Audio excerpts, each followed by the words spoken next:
Welcome to this quick guide on buying Litecoin on LocalCoinSwap. Search for Litecoin offers and look for the best rate with a reputable seller, check their feedback score and trade history for confidence. Once you've found a suitable offer, click Buy to initiate the trade. Review the trade terms carefully, including payment method, time limits, and any special instructions from the seller.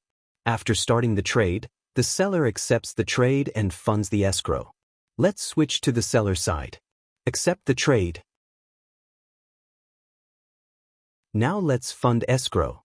A transaction is broadcast on the Litecoin network to fund the escrow wallet address. We'll get a notification when the transaction confirms.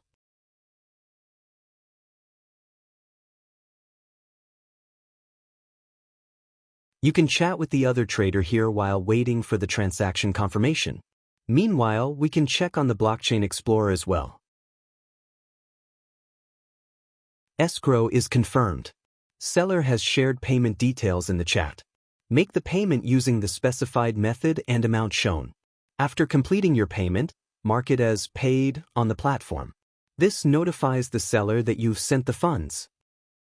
Seller confirms they've received your payment and releases Litecoin from escrow. As soon as the release transaction is broadcast on chain, you can check your Litecoin balance. Let's hit the refresh button. There we go. The trade will finish after the transaction receives a few confirmations on chain. You can then thank the seller and leave appropriate feedback about your experience. Congratulations! You've successfully purchased Litecoin on LocalCoinSwap.